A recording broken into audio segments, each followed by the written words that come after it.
Hello students, welcome back to class 12th Business Studies chapter number 8 Controlling part 2 Process of Controlling. So in today's chapter, in today's video we'll be starting and we'll be completing the process of controlling and relationship with planning. So competency based learning क्या क्या सीखने वाले हैं आप? You'll be able to know the relationship between planning and controlling, very important thing, and you'll be able to know the steps in the process of controlling. So without wasting much of the time, let's start with the process of controlling, a very easy and a very simple and a very important thing, controlling process. Controlling process को शुरू करने से पहले हम दो words को समझेंगे. एक वर्ड होता है स्टैंडर्ड परफॉर्मेंस, एक होता है एक्चुअल परफॉर्मेंस. यहाँ पे जो परफॉर्मेंस वर्ड है उसको तो मैं निकाल देता हूँ. अब हम बात करते हैं स्टैंडर्ड और एक्चुअल. स्टैंडर्ड परफॉर्मेंस का मतलब है कि स्टैंडर्ड, मैंने स्टैंडर्ड को सेट किया. क्या स्टैंडर्ड सेट किया मैंने 95% सेट कर दिया. वो होगा स्टैंडर्ड परफॉर्मेंस, कि ये मेरे परफॉर्मेंस का स्टैंडर्ड है, इतना होना चाहिए.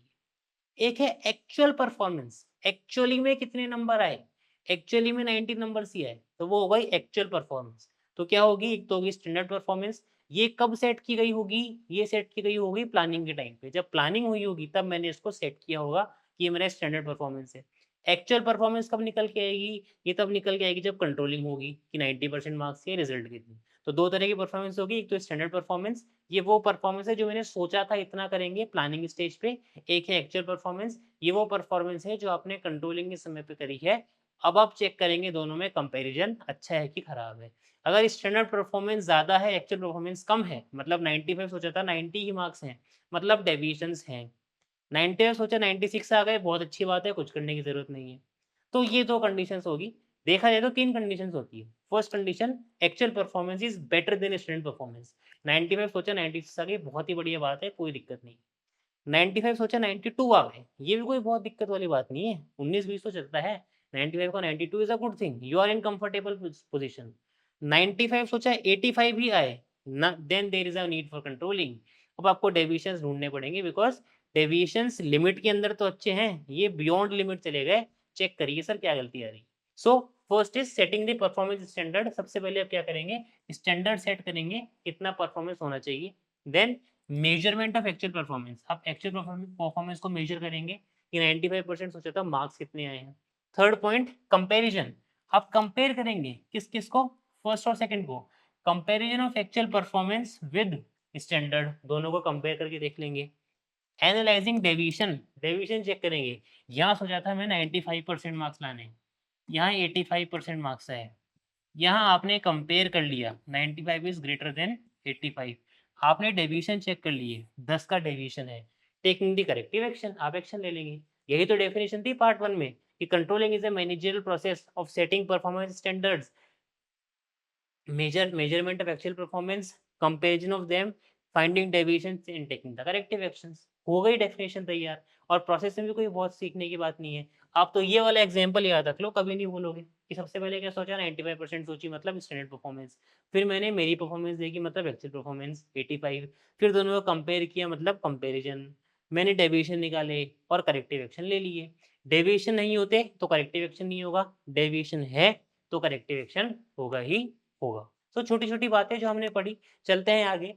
सेटिंग परफॉर्मेंस स्टैंडर्ड, एक-एक पॉइंट को पकड़ेंगे. So standards are the criteria. Standards क्या है, criteria against which actual performance should be measured, जिसके आप क्या करेंगे, एक्चुअल परफॉर्मेंस को मेजर करेंगे. स्टैंडर्ड 95% क्राइटेरिया है, जिसके कंपैरिजन में आप मेरी एक्चुअल परफॉर्मेंस को क्या करने वाले हो सर, मेजर करने वाले हो.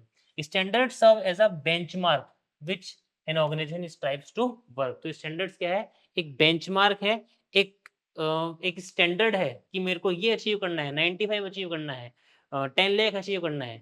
ये वो बेंचमार्क है जिससे आप आपकी एक्चुअल परफॉर्मेंस को क्या करने वाले हो, मेजर करने वाले हो. Standard can be set in both quantitative as well as qualitative terms. बात की थी हमने फर्स्ट पार्ट में असेसमेंट में कि दोनों में ही सेट इसको आप कर सकते हो. At the time of setting standards a manager should try to set standards in the quantitative terms. क्या कह दिया कि सेट तो दोनों में कर सकते हो, लेकिन ट्राई क्या करना चाहिए कि क्वांटिटेटिव में हो जाए.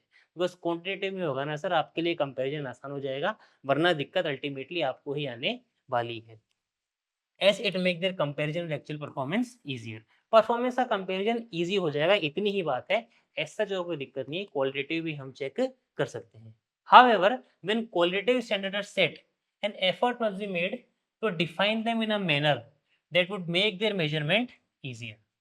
It is important that standards should be flexible enough to be modified whenever required. क्या बोल दिया, पहले तो बोला क्वांटिटेटिव भी होना चाहिए, फिर कह रहे हैं क्वालिटेटिव भी हो, तो उनको कुछ इस तरह से बनाओ कि आप उसको मेजर कर सको ढंग से। और फिर क्या बोल रहे हैं कि आपके स्टैंडर्ड इतने फ्लेक्सिबल हो कि आप उनको चेंज कर दें। फॉर एग्जाम्पल आपने सोचा था इस साल 10 लाख का प्रॉफिट कमाना है, बट कोविड लग गया, 6 महीने लॉकडाउन रहा, तो अब स्टैंडर्ड चेंज कर दो, बोल दो 2 लाख भी कमा के दिखाओगे तो बहुत है। तो आपका स्टैंडर्ड फ्लेक्सिबल तो हो, आप तो बोलो नहीं 10 लाख ही कमाने हैं, 2 महीने बचे हैं लेकिन 10 लाख कमाओ, हमें नहीं पता कैसे कमाओगे। सर सब छोड़ के चले जाएँगे कि पागल हो गए ये लोग। सो स्टैंडर्ड फ्लेक्सिबल हो, जो समय के हिसाब से चेंज हो जाए। I hope it is clear. Due to changes taking place in internal external business, standards may need some modification to be realistic in the business environment. Modification ज़रूरी है और modification हो सके इसलिए उनका flexible रहना भी काफ़ी ज़रूरी है। First point is performance standard. Performance की हमने बात करी, वहाँ पे हमने पहले बात करी स्टैंडर्ड्स की। स्टैंडर्ड क्या है, वो कुछ बेंचमार्क है। फिर हमने बात करी कि वो क्वालिटेटिव भी हो सकता है, क्वांटिटेटिव भी हो सकते हैं। फिर हमने बात करी कि मैनेजर को ट्राई करना चाहिए कि वो क्या रहे, वो क्वालिटेटिव ना रहे, क्वांटिटेटिव ही रहे। अगर क्वालिटेटिव रहते हैं तो कोई तरीका हो जिससे कि उनको मेजर कर लें। और लास्ट में हमने बात करी कि वो मॉडिफाई फ्लेक्सिबल हो। सेकंड पॉइंट आ जाएंगे मेजरमेंट ऑफ एक्चुअल परफॉर्मेंस। आप अपनी परफॉर्मेंस नापें, अब बैड है, पुअर है, एवरेज है, गुड है कि एक्सीलेंट है, ये भी तो जरूरी है। तभी तो चेक करेंगे स्टैंडर्ड से, तभी तो कंपेयर करने वाले हो। Second point, performance should be measured in an objective and reliable manner. मतलब विदाउट पार्शियलिटी आपको मेजर करना है, ऐसे नहीं करना है, प्रॉपरली विदाउट पार्शियलिटी, आप विदाउट चीटिंग आपको काम करना है ये वाला। There are several techniques of measurement of performance. As far as possible performance should be measured in the same units in which standards are set, as this should make the comparison easier. भाई आपने 95% की बात की थी, तो ये भी percentage में मेजर करो। ये नहीं कि 95% मार्क्स मेजर किए थे स्टैंडर्ड परफॉर्मेंस में और लास्ट में at the end of the result आप बोल रहे सर पापा मेरे तो 95% ही आ रही है। लेकिन 95% वहाँ तो मेजर किए मार्क्स, यहाँ मेजर कर रहे हो अटेंडेंस। अरे अटेंडेंस नहीं चाहिए थी भैया, मार्क्स कितने आए, मार्क्स 70% ही आए, मतलब बस तो फेल है कंट्रोलिंग। तो क्या कह रहे हैं कि जिस यूनिट में स्टैंडर्ड सेट किया उसी यूनिट में एक्चुअल परफॉर्मेंस को भी आप मेजर करेंगे। वो दोनों यूनिट्स अलग अलग ना हो, दोनों किलोग्राम हो, दोनों लीटर हो, दोनों एक हो, तभी कंपैरिजन क्या रहेगा, ईजी रहेगा। एक 1 KG can not be compared with 1 litre, that's a fact. ये बात यहाँ पे आपको थोड़ी बहुत समझाने की कोशिश करी गई है। It is generally believe that measurement should be done after the task is completed. However wherever possible measurement of work should be done during the performance. बहुत अच्छा पॉइंट है ये। क्या कह रही है कि जनरली तो एक्चुअल परफॉर्मेंस पे कब मेजर करूंगा, जब काम हो जाए। बट अगर मैं काम होने के बाद मेजर कर रहा हूं तो I am the dumbest person. भाई अब आप मेजर करने की क्या जरूरत है। ये बोल रहे हैं during the performance. During the performance का मतलब जब प्री बोर्ड आए तभी चेक कर लो कि 85 भी आ रहे, 10% की डेविएशन है, सो दैट आपके पास टाइम हो अपने आप को चेंज करने का। जब आपके टर्म फर्स्ट एग्जाम्स आए तभी चेक कर लो, आपके इंटरनल एग्जाम्स हो रहे हैं तभी चेक कर लो, मॉक टेस्ट दिए तभी चेक कर लो। Don't wait for the last moment. उसी तरह बिजनेस को भी कह रहे हैं कि ठीक है कंट्रोलिंग होती लास्ट में ही है, लेकिन बीच बीच में थोड़ी बहुत करते रहो जिससे कि आपको दिक्कतें पता पड़े और एंड टर्म आपका सुधर जाए। प्री बोर्ड क्यों लिए जाते हैं, इसलिए तो लिए जाते हैं कि सो दैट आपको अपनी गलतियां पता पड़े और लास्ट मोमेंट सुधार लो। सो यही कह रहे हैं कि जनरली तो परफॉर्मेंस लास्ट में ही मेजर की जाती है, बट बीच बीच में होती रहे सो दैट मुझे मेरी गलतियां पता पड़े और एंड में मैं गलतियां कम से कम, मिनिमम से मिनिमम करता रहूं। Measurement of performance of an employee may require preparation of performance report by superior. Superior के द्वारा परफॉर्मेंस रिपोर्ट बनती है, उसमें बताया जाता है कि whether the person has done well और has done bad. So I hope another important thing, आसान सी बात थी, सेकंड पॉइंट आपका कंप्लीट है। Third point is comparing the actual performance. छोटा सा पॉइंट है ये, इसमें आपको कुछ भी नहीं करना है, आपको कंपेयर करना है कि क्या मेरी परफॉर्मेंस कम है या मेरी परफॉर्मेंस ज़्यादा है। 95 85 कंपेरिजन, और कुछ भी नहीं करना। डेविएशन है तो स्टेप नंबर 4, डेविएशन नहीं है थैंक यू, काम complete, done. So this step involves comparison of actual performance with the standard. Comparison हो जाएगा एक्चुअल और स्टैंडर्ड का यहाँ पे, और बहुत ज्यादा कुछ इसमें करने वाली बात नहीं है। Such comparison will reveal the deviation between actual and desirable results. Comparison becomes easier when standards are set in quantitative terms. Comparison कब आसान है, अगर वो क्वांटिटेटिव में है। हमने ये बात कर ली है, टाइम एंड अगेन एक ही बात बार बार रिपीट हो रही है। अब हमने क्या बोला कि 95 सोचा और 85 भी आए, 10% का अंतर है, मतलब डेविएशंस है। So here is the most important step. Fourth और फिफ्थ स्टेप की वो है जो कि आपको काम करने वाले हैं सर, ये सबसे ज्यादा आने वाले हैं। फोर्थ स्टेप के अंदर 2 पॉइंट और है, CPC critical point control and MBE management by exception, जिससे कि सवाल पूछते हैं। तो चलिए चलते हैं फोर्थ स्टेप पे। Some deviation in performance can be expected in all the activities. क्या कह रहे हैं कि थोड़ा बहुत डेविएशन तो देखो आएगा। 95 की 95 नहीं आती है, 95 का 94 है, 93 है, 92 है, 91 है, देन दैट इज गुड, उसमें कोई दिक्कत नहीं है। थोड़ा बहुत डेविएशन तो आता है, मतलब अगर डेविएशन लिमिट्स के अंदर है, आपने 10 लाख का प्रॉफिट बोला और 9 लाख 50 कमा लिए, देन दैट इज फाइन, उसमें कोई दिक्कत नहीं है, इतना आगे पीछे चलता है। But therefore it is important to determine the acceptable range of deviation। आपको एक रेंज बनानी पड़ेगी शुरू से ही कि 95 तो है, प्लस माइनस 5 का रेंज है, कि 90 तक आती है तो कोई दिक्कत नहीं है। इस रेंज से बाहर जा रहे हो, then you need to stay take corrective actions, you need to have alert. Deviations in key areas of business need to be attended more urgently as compared to deviation in certain insignificant area। Her business के लिए कुछ की areas होते हैं, की area मतलब important areas, वहां deviation नहीं आना चाहिए। फॉर एग्जाम्पल एक स्कूल है, स्कूल का की एरिया क्या है, अगर डेविएशन दो जगह डेविएशन आए, एक तो क्लीनिंग में, क्लीनिंग अच्छी नहीं कर रहे हैं पियोन्स, बहुत ज्यादा कचरा दिख रहा है। एक डेविएशन है रिजल्ट में, इस बार 12th बोर्ड का रिजल्ट किसी स्कूल का अच्छा नहीं गया, दोनों में डेविएशन है। ज्यादा इंपॉर्टेंट क्या है, क्लीनिंग वाला कि रिजल्ट वाला? मैं ये नहीं कह रहा क्लीनिंग इंपॉर्टेंट नहीं है, cleaning is important, hygiene is important, but ज्यादा इंपॉर्टेंट क्या है, ज्यादा इंपॉर्टेंट रिजल्ट है। अगर एक स्कूल की बात करें, उसके लिए मेन काम है एजुकेशन, तो एजुकेशन बहुत इंपॉर्टेंट है।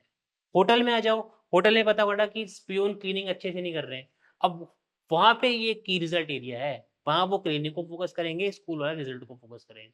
तो हर ऑर्गेनाइजेशन को डेविएशन सबसे पहले वहां चेक करना चाहिए जो उसका की एरिया है, अदर इनसिग्निफिकेंट एरियाज के बजाय। बिकॉज एक बहुत पॉपुलर सेइंग है, someone controlling everything will not be control anything. एक ऐसा इंसान जो हर चीज कंट्रोल करना चाह रहे हो, कुछ कंट्रोल नहीं कर पाएगा। आपके लिए मेन एजुकेशन है, आपके रिजल्ट मेन है, उसको कंट्रोल कर लो, that's more than enough. Cleaning control होती रहेगी। सो एनालाइजिंग डेविएशन, आपको डेविएशन एनालाइज करने हैं, अगर रेंज में है तो कोई दिक्कत नहीं, रेंज से बाहर है तो आपको एनालाइज करना है। ये भी एनालाइज करना है कि वो डेविएशन की रिजल्ट एरिया से, की रिजल्ट एरिया से नहीं है। अगर की रिजल्ट एरिया से है, then you need to analyze them as soon as possible। तो फर्स्ट पॉइंट क्या आ गया आपका, क्रिटिकल पॉइंट कंट्रोल। उस पॉइंट को पकड़ो जो मेरे लिए क्रिटिकल है, मेरे लिए क्लीनिंग क्रिटिकल नहीं है, मेरे लिए रिजल्ट क्रिटिकल है, तो critical point control. It is neither economic nor easy to keep a check on each and every activity in organisation. हर चीज पे मैं चेक नहीं रख सकता, ना तो पॉसिबल और ना ही जरूरी। बिल्कुल सही बात है ये। Control should therefore focus on KRA। आपका की रिजल्ट एरिया क्या है एज एन ऑर्गेनाइजेशन, आपको ये पता होना चाहिए, और आपको सिर्फ उसी पे ध्यान रखने की जरूरत है, हर चीज पे ध्यान रखना इतना जरूरी नहीं है। Which are critical to the success of an organisation. These key areas are set up as the critical points. If anything goes wrong at these critical points, the entire organization suffers। Obviously, भाई school है, उसका result खराब जा रहा है, कोई admission ही नहीं कराएगा। अब कहाँ तो पियोन आ रहे हैं, कहाँ फैकल्टीज आ रहे हैं, कोई भी नहीं आ रहा, एवरी वन विल सफर। तो की रिजल्ट एरिया पे आपको ध्यान रखना है। तो हमारा स्टेप नंबर 4 चल रहा है, एनालाइजिंग डेविएशन। वहाँ हमने पहले बात करी कि डेविएशन अगर रेंज के अंदर है, नो नीड, रेंज से बाहर है तो हमको दो चीजें चेक करनी है। फर्स्ट तो आपका की रिजल्ट एरिया में हो, that is critical point control, and second आपको चेक करना है MBE, management by exception. Management by exception क्या कहता है कि हर चीज को कंट्रोल मत करो, कुछ लिमिटेड चीजों को कंट्रोल करो। मतलब हर चीज जहां पे डेविएशंस है, उसको मैनेजमेंट की नजरों तक लेके जाने का कोई फायदा नहीं है।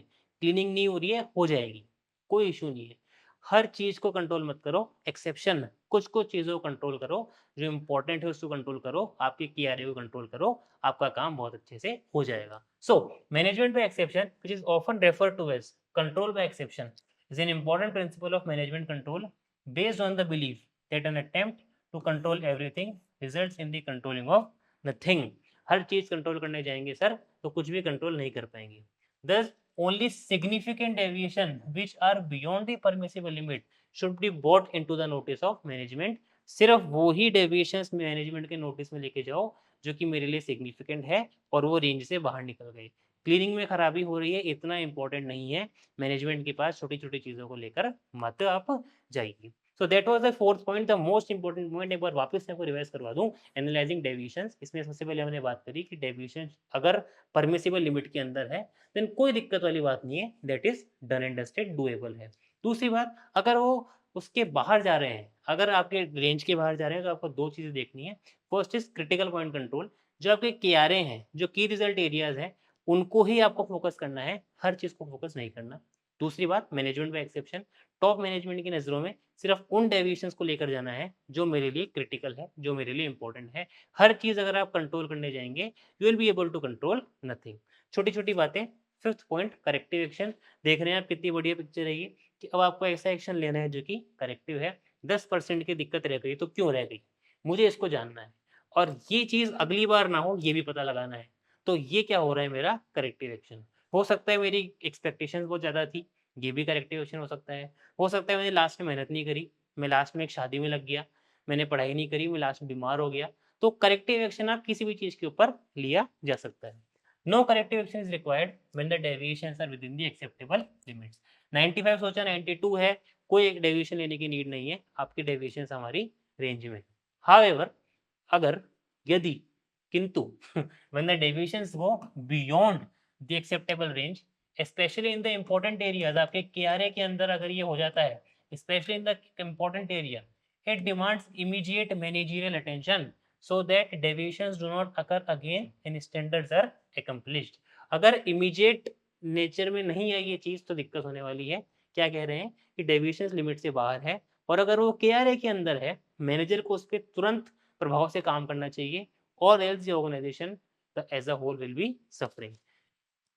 In case the deviations cannot be corrected through managerial action, the standards may have to be revised. बहुत ही बढ़िया बात है कि करेक्टिव एक्शन करके भी देख लिया, अब भी कोई दिक्कत नहीं है, देन इस बात को समझ लीजिए आपकी जो प्लानिंग है वो काफ़ी अनरियलिस्टिक तरीके से की हुई है। आपने बहुत ही बड़ी एक्सपेक्टेशन सेट कर रखी है, इतना एज ए ऑर्गेनाइजेशन आप अचीव नहीं कर सकते हो, आपको अपने स्टैंडर्ड्स को क्या करना पड़ेगा सर, रिवाइज करना पड़ेगा। So that was all about the process of controlling. पर वापस आपको रिवाइज करवा दूं, सबसे पहले हमने स्टैंडर्ड्स परफॉर्मेंस सेट की है। स्टैंडर्ड्स में हमने बात करी कि क्वालिटेटिव और क्वांटिटेटिव दोनों हो सकते हैं, बट मैनेजर को ट्राई करना चाहिए कि वो क्वांटिटेटिव हो। फिर बोला क्वालिटेटिव हो तो फिर वो कंपेयर कर सके इस तरह से कि नंबर में कन्वर्ट हो जाए, और फिर बात करें। सेकंड हमने बोला एक्चुअल परफॉर्मेंस को मेजर करेंगे। एक्चुअल परफॉर्मेंस मेजर तो लास्ट में होगी, लेकिन बीच बीच में करते हुए चलिए, सो दैट कोई दिक्कत हो तो हम उसको चेक कर सकें। तीसरे में हमने कंपेयर कर लिया दोनों को। चौथे में एनालाइजिंग डेविएशंस, हमने डेविएशन को एनालाइज किया और हमने ये पाया कि डेविएशंस अगर रेंज के अंदर है देन इट इज ओके, कोई इश्यू वाली बात नहीं है। बट अगर वो रेंज से बाहर है तो मेरे को उसको चेक करना है, लेकिन चेक तभी करना है अगर वो मेरा KRA है। तो फर्स्ट पॉइंट आता है क्रिटिकल पॉइंट कंट्रोल, अगर वो मेरे लिए क्रिटिकल है तो मैं उसको चेक करूंगा, वरना कोई दिक्कत नहीं है। दूसरा है मैनेजमेंट बाय एक्सेप्शन, अगर वो क्रिटिकल है तो ही मैनेजमेंट की नजरों में जाए, वरना ना जाए। हर चीज के लिए मैनेजमेंट को परेशान ना किया जाए। लास्ट में करेक्टिव एक्शन, अगर डेविएशंस लिमिट के अंदर है एक्शन लेने की कोई जरूरत नहीं है। अगर डेविएशन लिमिट के बाहर है और की रिजल्ट एरिया में है तो मुझे करेक्टिव एक्शन लेने की जरूरत है। और अगर करेक्टिव एक्शन लेने के बाद भी बात नहीं बन रही, that means the standards are wrongly set, standards बहुत ज्यादा एक्सपेक्टेशन पे बना रखे हैं एज ए ऑर्गेनाइजेशन, अभी वहां तक पहुंचना मेरे लिए काफी मुश्किल है। That's it for the process, कोई बहुत बड़ी चीज नहीं है, छोटे छोटे 4-5 पॉइंट है, सीक्वेंस में याद आराम से हो सकते हैं।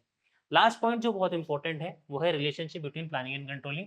कुछ बातें हैं बस 5, 7, 10, 15, वो हमको कर लेनी है। इसमें बात एक ही है कि प्लानिंग और कंट्रोलिंग, ना तो कंट्रोलिंग लास्ट फंक्शन है ना ही प्लानिंग फर्स्ट फंक्शन है, दोनों आपस में इंसेपरेबल भी नहीं है और दोनों एक साथ काम कर रहे हैं। प्लानिंग कंट्रोलिंग की नींव बनाता है, कंट्रोलिंग प्लानिंग की नींव बनाता है।